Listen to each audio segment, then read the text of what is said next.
Good evening! Hi, I'm Verna. And I'm Tracy, And welcome to Bonfire Night. So muli, wini-welcome po namin lahat ng mga pastor, mga primary leaders, mga disciples, mga magulang, and kung first time ka dito, welcome sa Bonfire Night. Wini-welcome din po namin ang aming mga ka-Bonfire Night na nanonood sa iba't ibang bansa. So bago tayo magsimula, panoorin muna natin ang Bonfire Things to Remember.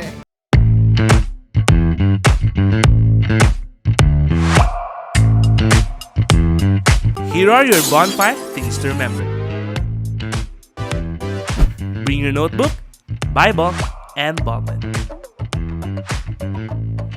Open your heart to the message. Hashtag Puspus Yarn. No unnecessary activities while watching. Hashtag multitasker. Wag ganon. Focus on the message through our speakers. No? Kasi kung makikita natin, ang gaganda ng promise. Ang gaganda ng Hashtag promise. focus ka lang. Invite and tag your friends. Be a blessing.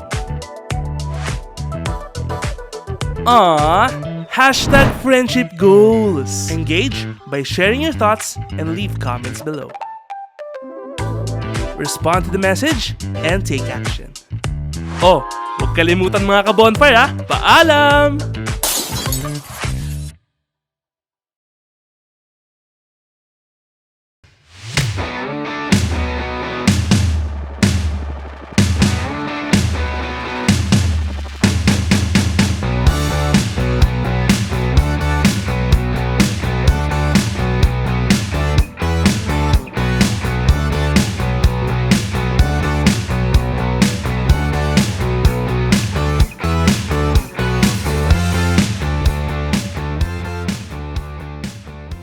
So praise God sa ating Bonfire Things to Remember. So tayo mga ka-bonfire, maging mindful po tayo habang ongoing yung ating gawain. Make sure po natin na tayo ay nag-engage dyan sa ating comment section. Na-mention na din natin yung ating mga cell leader, yung ating mga disciples, and especially yung ating mga invites.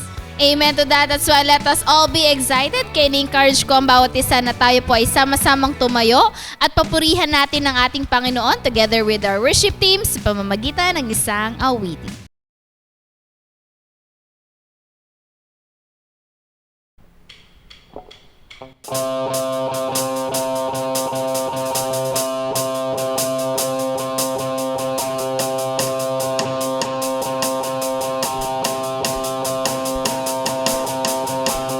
Do you see what I see? Do you see what I see? I see lightning, I hear thunder. Something stirring 6 feet under. Dead things coming back to life again. I believe there's about to be another resurrection. I see signs.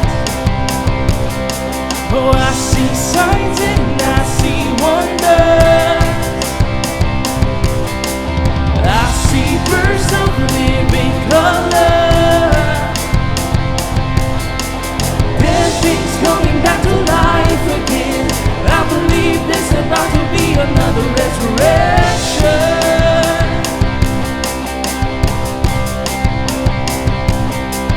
Come alive, wake up, sleeper. He is risen. We are risen with him. Thank you, Jesus. Bless us tonight, Lord. Hallelujah. Oh, hallelujah. It is finished. See that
So praise God, and tonight let us all be excited dahil muli makarinig tayo ng salita ng ating Panginoon through our speaker. So tayong mga nanonood po ng live, make sure po natin na habang nanonood po tayo ay active na nag-engage sa ating comment section.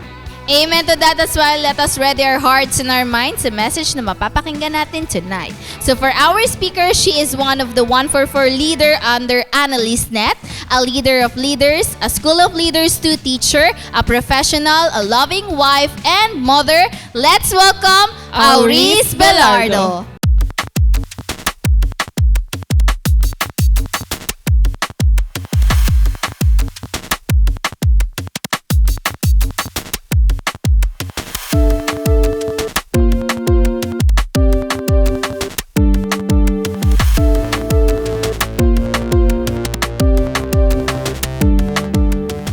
So, good evening po mga ka-bonfire. So, salamat po ulit sa privilege na makapagbigay po ulit ng mensahe ngayong gabi. Unang-una po nagpapasalamat ako kay Lord sa wisdom na binigay niya para sa mga salita niya na ihatid ko ngayong gabi. And thank you din sa mga pastors natin, kay Pastor Rami, kay Ate Del, sa mentor ko din po, kay Ate Ana. And binabati ko rin po yung mga disciples, leaders, at mga invites ngayong gabi na nasa ating online platform. So, ngayong gabi po, simulan po muna natin ang ating gawain sa ating panalangin. So, let's pray po. I praise you, Father God. Lord, salamat po, Panginoon, sa gabing ito. Father God, thank you, Panginoon, sa privilege, sa oras na ito na ikaw po ang siyang kumilos, Panginoon, sa mensaheng aking babanggitin. Ikaw po ang magtago sa akin sa inyong presensya. Holy Spirit, give me wisdom. Tulungan mo po ako, Panginoon, na lahat ng aking sasabihin magiging encouragement para sa amin, Panginoon. Tulungan mo rin kami, Panginoon, na itong mga salita mong aming maririnig ay maisabuhay namin, Panginoon. Salamat, O Lord. Salamat po muli sa privilege na ito.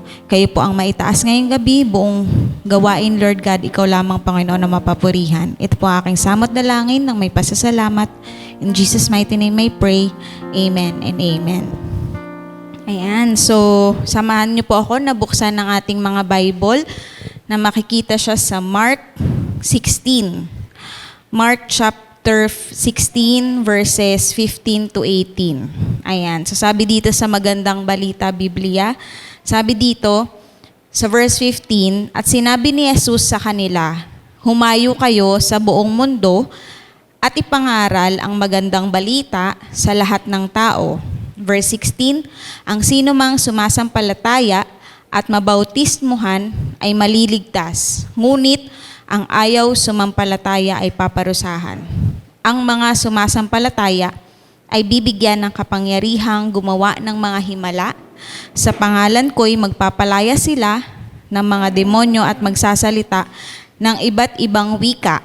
Hindi sila mapapahamak kahit dumampot sila ng ahas o makainom ng lason, at gagaling ang mga may sakit na papatungan nila ng kamay. Ayan. So, yung theme ko po ngayong hapon or ngayong gabi ay increase our faith in Jesus. Ayan. So, pataasin daw po natin ang ating pananampalataya sa ating Panginoong Jesus. Ayan. So, bakit nga ba kailangan natin mag-increase yung faith natin kay Jesus? At papaano mag-i-increase yung faith natin kay Jesus Christ? So sabi nga, kapag meron tayong nauna yung relasyon natin sa Panginoon, di ba po, hindi naman po ganun agad-agad nagkakaroon tayo ng mataas na faith. In progress, na nakakilala tayo sa Panginoon, is hindi natin talaga masasabi na gano'n na ba kataas yung faith ko sa Lord. Kaya nga minsan, di ba po, napansin natin na meron tayong nadadala sa Panginoon, pero nawawala pa rin. Kasi nga po, unti-unti, dahil na-share natin si Jesus Christ, hindi eventually, malaki agad o mataas agad yung faith na meron sila kay Jesus Christ. Actually, yung binasa ko to sa verse 15, pag inakyat natin to sa verse 14, ang sinasabihan po dito ni Jesus Christ nung natapos na or nag-rise na siya from the death, is yung mga disciples niya. Nagpakita siya sa kanya mga disciples. So, pag tinaas ko yung verse natin sa verse 14, sabi nga niya dito, pagkatapos, nagpakita si Jesus sa 11 alagad, habang kumakain ng mga ito, sila ay pinagalitan niya dahil sa hindi nila pananalig sa kanya. At dahil sa katigasan ng kanilang ulo, dahil ayaw nilang maniwala sa mga nakakita sa kanya pagkatapos na siya ay muling mabuhay. Ayan, mga disciples na po ito ni Jesus Christ. So talagang ang gusto ng Panginoon sa atin, meron tayong faith, na talagang yung genuine faith. At habang tumatagal, talagang tumataas yung faith na meron tayo. Kaya nga hindi guaranteed na nasa church tayo or nasa presence tayo ng Panginoon, talagang andun na yung faith na meron tayo. Saliksikin natin yung puso natin, kamusta yung faith ko sa Lord? Increasing ba? Or nandito lang ako sa church, pero yung faith ko sa Lord, bumababa na pala. Or unti-unti na siyang namamatay yung faith ko kay Christ. Di ba po? So gusto ko pong i-share sa atin, kailangan natin ma-remind ano ba ang nagagawa ng pagkakaroon ng pananampalataya sa ating Panginoong Jesus. Di ba po? Kailangan natin ma-reminisce o talagang mapaalalahanan. What can faith with Jesus do? So sabi ko nga dito sa number 1 point ko, we will be saved. Ayan, sabi nga sa verse 16, ang sino mang sumasampalataya at mabautismuhan ay maliligtas, ngunit ang ayaw sumampalataya ay paparusahan. Ayan, sabi din po sa John 14 verse 6, for we know that Jesus is the only truth, the way, and the life. Ayan, so si Jesus lang talaga ang ating kaligtasan, di ba po? Actually, nung sinusulat ko po to, or yung message na to, nung pinag-pray ko to sa Lord, sabi ko nga, Lord, paano ako makakatulong sa iba? Kasi nung nakaraan, nung nakakalungkot yung nangyari, di ba po, sa Bagyong Christine. Sobrang dami. Pag nakita mo yung mga tao, nakakapanghina. Pero sabi ko nga, di ba, maraming mga messages doon na kung sinong gustong tumulong, mag-drop by or maghulog sa mga bank accounts. Pero sabi ko, Lord, wala akong kakayanan. Pero ito yung revelation sa akin ng Panginoon na gusto niya pala talaga na una talagang maibigay natin sa mga tao is salvation o kaligtasan sa mga taong ito. Lalo na sa mga ganitong panahon. Sabi nga, di ba, lagi natin naririnig, urgent na talaga ang mag-share ng gospel. At una talaga nating makakamit o magkakaroon tayo kapag meron tayong faith kay Jesus Christ is salvation. Ayan. Kaya mahalaga talaga.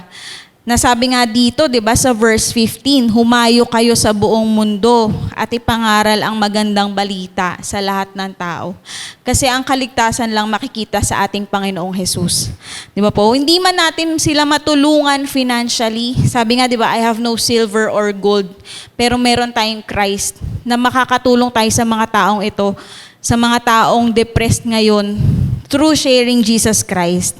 Dahil alam natin, si Christ lang talaga yung magbibigay sa atin ng comfort. Di ba po? In times of ganitong stress, depress yung mga tao, talagang si Jesus Christ ang sagot. Kaya nga, una talaga nating i-share sa mga tao is si Jesus Christ. Nasa ganon magkaroon sila ng salvation. Di ba po? Hindi kumbaga, sa bibig lang natin dapat marinig yung Romans 6:23, di ba? Na si Jesus Christ ang sagot. Dapat italagang hindi lang natin siya sarilinin, kundi talagang ibahagi natin yun sa iba. Kasi sabi ko nga, nung time na nagkaroon ng bagyo, talaga ang dami nangangailangan ng tulong. Paano pa kaya kapag wala silang Jesus Christ sa buhay nila? So sobrang nakakalungkot. Kaya na-realize ko din talaga na bakit ako mismo, hindi ako gamitin ng Panginoon. Kaya talagang dapat ako mismo sa akin magsimula na talagang magpagamit sa Lord. Na sa ganun, may offer ko yung magandang regalo or magandang maibibigay sa mga tao, which is yung salvation na nanggagaling sa ating Panginoong Jesus. Kaya nga, yung faith na meron ako, magkakaroon niya ng increase kapag ginagamit ko rin siya. Kumbaga, nakakilala ko sa Panginoon, nag-i-increase yung faith ko kapag hindi ko sinasarili yung meron akong pananampalataya. Amen po? Ayan. So number 2, what can faith with Jesus do? Sabi ko nga dito sa number 2 ko, we can do miracles in His name. Ayan. So sabi nga dito, ang mga sumasampalataya ay bibigyan ng kapangyarihang gumawa ng himala. Sa pangalan ko'y magpapalaya sila ng mga demonyo at magsasalita ng iba't ibang wika. So actually ngayon po, sabi ko nga rito, ano po bang miracles yung pwedeng magawa ko through Jesus Christ? Di ba po? Kasi hindi naman na tayo makakakita na talaga nagka-cast out tayo ng demons, di ba? Actually, sa ngayon, ang miracle na pwede nating magawa through Jesus Christ is maraming mga taong mabago ang buhay dahil ginamit ka ng Lord. Di ba po? Wala nang literal na sumasanib ngayon ng masamang espiritu, di ba? Minsan talagang makikita natin yung mga tao, palala ng palala yung ugali. Di ba po? Talagang pasama ng pasama yung generation ngayon. Nakakaawa yung mga future generations natin. Kaya for the sake of mga maliliit nating mga anak, mga pamangkin, dapat talaga wag tayong manahimik na talagang i-share natin si Jesus Christ. Dahil kay Jesus Christ, siya lang makakagawa ng miracle through us. Di ba po? Gagamitin niya tayo, instrumento para sa mga taong ito. At yung miracle na yun, malaking miracle, yung hindi mo akalain, mababago yung buhay ng tao na yun. Di ba po?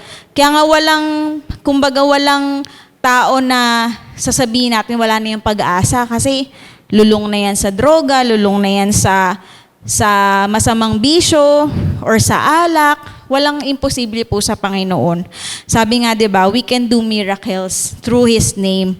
Kaya patuloy lang tayong mag-win na pangarapin natin na tayo gamitin ng Panginoon para magkaroon ng miracle sa taong ito. At marami mga testimony na din po, 'di ba, na nag-testify sila na dahil sa pag-share ng tao na yun, nabago yung buhay nila. Amen po. Malaking miracle yun na pag ikaw yung ginamit, sobrang fulfillment. Hindi ka man ganun kayaman na alam mo hindi ka nakatulong financially sa tao na yon, or hindi ka man ganun sabihin mong nakapagtapos ng pag-aaral, naka-doctorate, pero ginamit ka, tayong mga simpleng tao, ginamit ng Panginoon para sa taong yun. Isang malaking fulfillment po yun sa buhay. Di ba po? At masasabi nating miracle yun, na talagang totoo ang sinabi ng Panginoon, na we can do miracles kapag meron tayong pananampalataya sa Diyos. Di ba po? Kaya wag tayong manawa, dahil tayong si Jesus Christ lang ang makakapagpabago ng buhay ng tao. Sa atin na lang, di ba po? Kung ako, titingnan ko yung sarili kong buhay, ano ba ako dati? Di ba po, nang wala si Jesus Christ? Sobrang laki ng pagbabago, sobrang laki ng difference. Kaya, kung paano ako binago ng Lord, dapat ma-share ko rin yun sa iba. Dapat makakita rin sila na kaya rin pala ng Lord sa buhay nila. Kaya nga, talagang huwag natin hayaan na tayo lang yung mabago ng Panginoon. Huwag tayo papayag. Dapat magparami pa tayo ng mga taong maghihimala ang Panginoon sa kanila. Amen po? Ayan. So, number 3 po. Ayan. May increase yung faith natin dahil alam natin, ang faith kay Jesus Christ, meron tayo, number 3, we have protection. Meron tayong protection. Amen po? Sabi nga dito, hindi sila, sa verse 18 ng Mark 16, hindi sila mapapahamak kahit dumampot sila ng ahas o makainom ng lason. Amen po? So yan. So talaga nandun yung protection ng Lord. Di ba po? So makikita naman talaga natin ang every day of our lives, talagang hindi tayo hinahayaan na mapahamak ng Panginoon. Di ba po? Kung babalikan natin, yun nga yung pandemic, tas yung mga bagyo ngayon, sobrang hindi na natin alam yung mga pangyayari.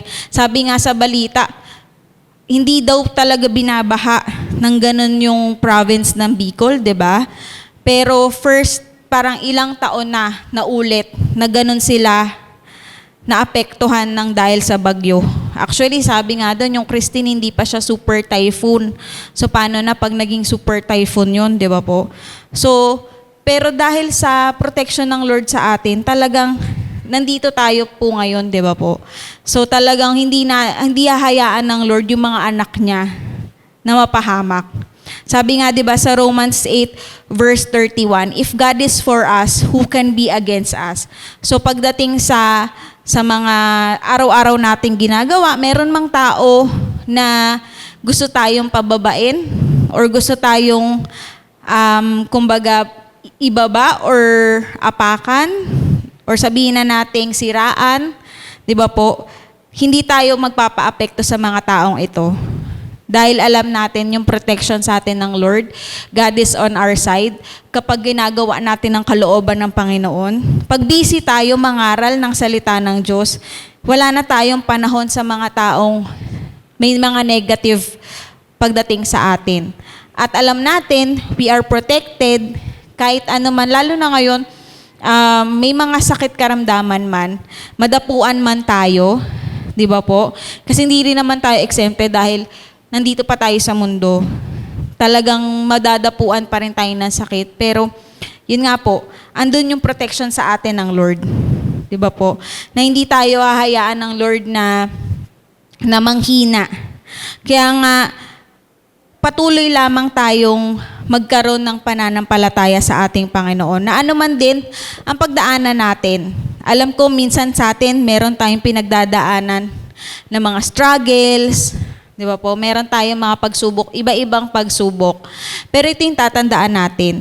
Kapag ginagawa natin yung kalooban ng Panginoon at nandun yung faith natin, di ba, sa mga nakaraan natin mga devotion, ang nais talaga ng Lord sa atin is magkaroon tayo ng pananampalataya. Kagaya nga nung yung mga previous devotion natin, yung 12 years ng dinudugo na babae, di ba po? Dahil sa pananampalataya niya, napagaling siya. Di ba po? Dahil sa pananampalataya ng ibang mga taong nasa crowd nung nandun si Jesus Christ, is talagang napagaling sila. Di ba? At ano yung palagi sinasabi ng Panginoon? Di ba? Dahil sa ating pananampalataya. Kaya meron tayong protection kapag meron tayong faith sa Panginoon. At yung faith na yan, again, hindi dapat sa atin, makita na sa atin lang nananatili. Kapag mag-i-increase yung faith natin kapag talagang ginagamit natin yun para sa ibang tao, na magkaroon din sila ng pananampalataya kay Lord. Amen po. At yun nga, talagang sabi dito sa number 4, we can heal people. Ayan. Tayo din ang gagamitin ng Panginoon para mapagaling yung mga taong may sakit. Sabi ulit sa verse 18, gagaling ang mga may sakit, napapatungan nila ng kamay. Ayan, kapag tayo mga disciples and leaders, meron tayong pananampalataya sa Panginoon. Pwede tayong gamitin ng Panginoon para mapagaling yung mga taong may sakit. Physical man or spiritual din. Di ba po? Meron man silang sakit pagdating sa physical. Pag nandun yung prayer natin at pananampalataya natin, pagagalingin sila ng Panginoon. Pagdating sa spiritual, di ba po, tayo rin yung gagamitin ng Lord na i-lift up yung mga tao na may sakit spiritual. Kaya nga sabi ko dito, yung faith na increasing, talagang dapat i-consistent nating nag-i-increase siya or nagpa-progress siya. Kasi possible talagang may mga times susubukin tayo. May mga times na talagang dadaan tayo sa apoy. Di ba po? Which is inaalaw ng Panginoon to test our faith talaga. Di ba po? Kaya nga, huwag natin hayaan na test tayo is bababa yung faith natin o talagang hayaan na lang natin mag-decrease siya or bumaba. Di ba po? Hindi natutuwa ang Panginoon kapag meron tayong faith na nagsisway. Sabi nga, we cannot please God without faith. Di ba po? Kaya wag natin hayaan na itong faith na meron tayo sa Panginoon is hindi natin magamit para ma-share din sa iba. Actually, yung faith na meron tayo na kay Jesus Christ is dapat talagang mag-i-increase siya kapag sinishare din natin sa iba. Itong mga bagay na to na na magagawa ni Jesus Christ sa buhay natin, pwede din to sa ibang mangyari. Kapag meron silang relasyon at talagang intimate relationship sa Panginoon natin. Kaya nga, paano sila magkakaroon ng faith kay Christ kung hindi natin, una, pinangaral, di ba? Hindi natin i-share si Jesus Christ sa kanila. Paano sila masisave? Paano sila makakaranas ng miracle sa buhay nila? Paano sila magkakaroon ng protection at healing? Di ba po? Kung tayo mismo, mga disciples, mga leaders, nananahimik. Di ba po? Kaya nga, itong reminder dito sa atin, paano tayo mag-i-increase yung faith? Share the gospel. Share the word of God. Share our faith in Jesus. Di ba po? Kasi ito rin yung gusto ng Panginoong Hesus sa atin. Ito nga rin yung bilin niya sa 12 disciples niya, di ba? Sa 11 disciples actually na naiwan nung pinako siya sa cross. Di ba? Sa verse 15, humayo kayo sa buong mundo at ipangaral ang magandang balita sa lahat ng tao. Di ba? Hindi tayo mamimili ng share ng gospel. Kung ito naranasan natin sa buhay natin, di ba po? Mararanasan din to ng iba kapag tayo hindi na nahimik. Kaya nawa, sabi ko nga dito sa ating conclusion, truly, my faith in Jesus should be leveled up. The sign that this faith is rising is when I also let people have faith in Him through sharing Jesus to them. Ayan. So kasi talaga malaking tulong po pag ako mismo nag-share din ng gospel. Kasi ako din mismo, nagkakaroon ng pag-grow pagdating sa salita niya. Di ba po, pagka meron tayong shinare sa mga tao, ng faith na meron tayo, mas lalo tayong mabuboost Mas lalo tayong magkakaroon talaga ng confidence na talagang ang Lord natin is powerful. Actually, yung simula nung naging leader ako, marami rin talaga. Hindi nag-stop yung mga testing Di ba po? Pero nung hinayaan ko na ginamit ako ng Panginoon. Actually, marami rin naman akong napagdaanan ng mga struggle na talagang natetest yung faith. Actually, kaya nga ito rin yung gusto kong team increase our faith is dahil kahit leader tayo, possible din talagang magkaroon tayo ng panghihina. Hindi tayo exempted.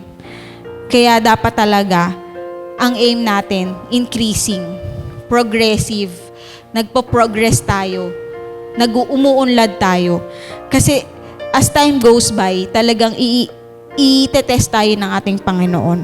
I-allow niya yung testing sa buhay natin. At paano natin ma-overcome yun? Kapag merong mga tao tayong shineran or nagkaroon din ng pagbabago sa buhay nila, naranasan nila itong mga points na to dahil ginamit ka niya. At pag nakita mo na itong mga tao na to, ginamit ka, di ba, ng Lord para sa mga taong to, talagang malaking fulfillment at hindi mo hayaan na itong mga tao na to dahil ikaw yung naging accountable sa kanila. May accountability ka. Hayaan mo na talagang gusto mo pang magkaroon ng fire. Kasi dapat nga, sabi nga, di ba, yung fire, pagka gamit mo is firewood, dapat talagang lagi mo siyang bibigyan ng wood or lagi mo siyang iloloadan ng wood para mas lalong umapoy. So, ganun din tayo. Pag tayo nagpagamit sa Lord, hindi tayo basta-basta manghihina. Di ba yung mga gamit na hindi ginagamit, eventually, kakalawangin na lang hanggang sa masira. So tayo, pag yung faith natin, ginamit natin to into action, yung genuine faith na meron tayo, binigyan natin ng action sa buhay natin, itong faith na to, shinare natin sa iba, talagang mag-i-increase siya. Diba po? At makikita natin, nag-grow siya dahil alam natin na hindi namamatay yung faith na meron tayo dahil sinishare natin yan sa iba. Amen po. At eventually, makikita natin talaga nag-i-increase. At marami pang gagawin si Lord sa buhay mo kapag ka talagang nakita niya yung faith natin is talagang nag-grow. Di ba po? Makikita mo na yung mga tao na to, di ba po, sila din mismo, dahil nakikita sa'yo na nag-share ka, yung mga tao na to, tutularan tayo na mag-share din sa iba. Di ba po? Hanggang sa hindi natin namamalayan, dumadami na ang naniniwala kay Jesus Christ. At yun yung fulfillment talaga sa buhay natin. At matutuwa ang ating Panginoon kapag ka nakita niya na talagang dumadami ang nagkakaroon ng pananampalataya sa Kanya. Amen po. Kaya muli, nawa lahat tayo magkaroon ng increase or growing faith sa ating Panginoong Hesukristo. Dahil marami pa, bukod sa mga points na to, marami pang magagawa si Jesus Christ sa buhay natin na breakthrough. At alam natin, hindi natatapos yung kapangyarihan ng Panginoon sa buhay natin. Amen po.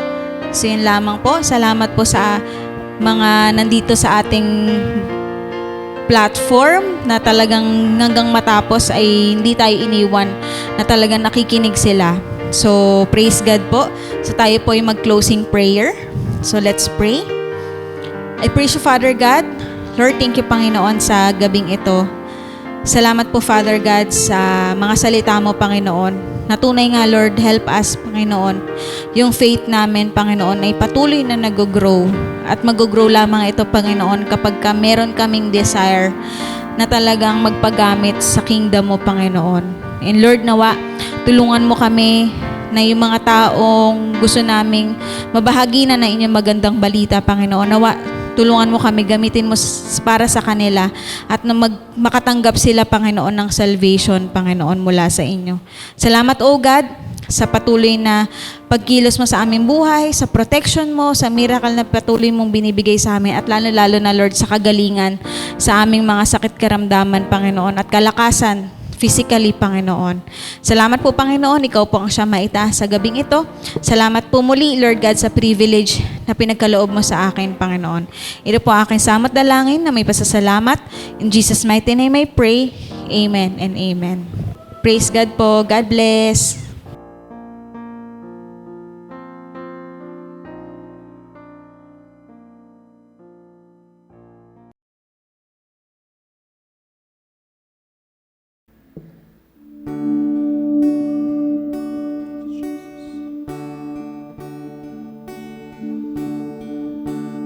Everybody falls sometimes. Gotta find the strength to rise from the ashes and make a new beginning. Anyone can feel the ache. You think it's more than you can take, but you're stronger, stronger than you know. Don't you give up now. The sun will soon be shining. You gotta face the clouds and find the silver lining. I've seen dreams that move the mountains, hope that doesn't ever end, even when the sky is falling. I've seen miracles just happen, silent prayers get answered, broken hearts become brand new. That's what faith can do.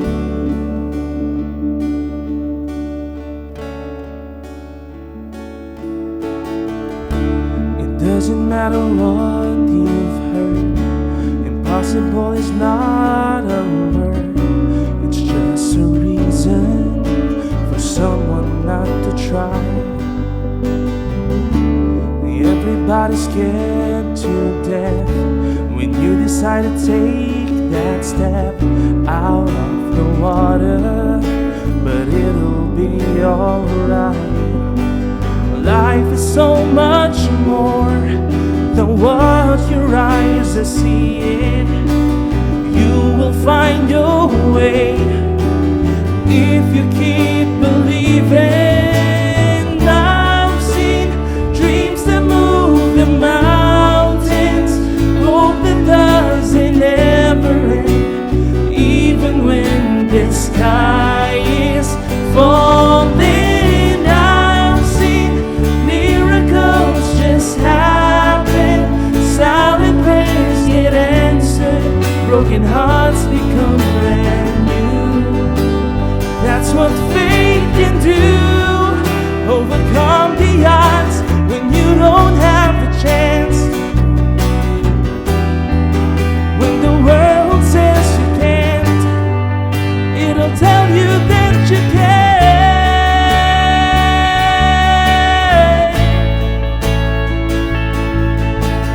I've seen dreams that move the mountains, hope that doesn't ever end, even when the sky is falling. I've seen miracles just happen, silent prayers get answered, broken hearts become brand new.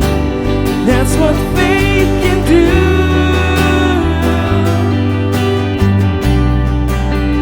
That's what faith can do.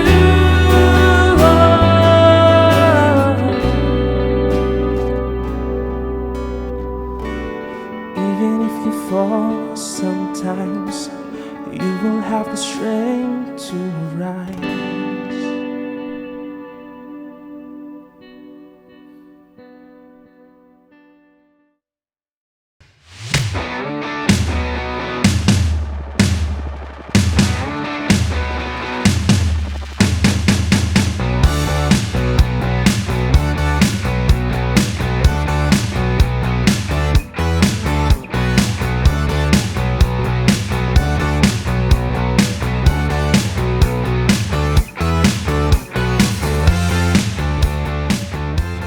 Thank you po, Tita Auri, sa blessing na message na hinatid niyo po sa bawat isa. At alam ko, marami din pong na-bless at marami din po tayong natutunan. Kaya we encourage everyone na patuloy niyo pong i-share ang inyong mga takeaway lines using these hashtags.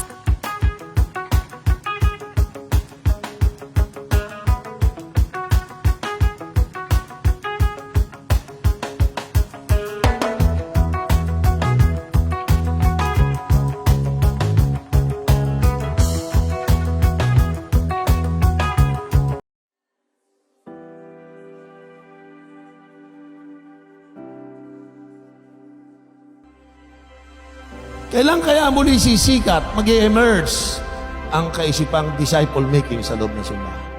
And Lord, I feel the movement of your spirit in my life to go. Si Lord, He never let anything become productive and fruitful unless there is someone who will work. The word work means who will manage the ground.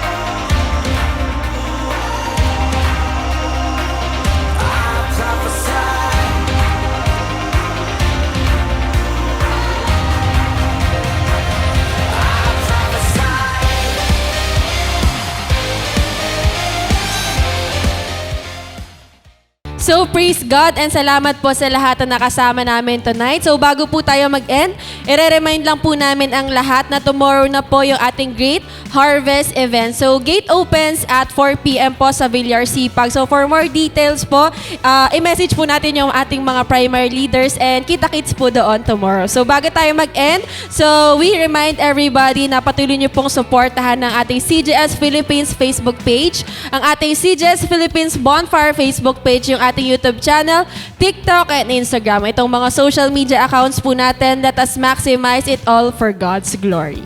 Amen to that. And we also encourage everyone sa darating na Sunday online simbahay. So andun po tayong lahat para mag-worship at makinig sa message. And at the same time, Sabado pa lang, andun na yung nirarally na natin ang ating invitation at invite natin ang ating mga friends, family, and colleagues para sila rin ay ma-bless sa message natin sa ating buting pastor, Pastor Rami Henares Jr. So, thank you, God bless, and see you tomorrow!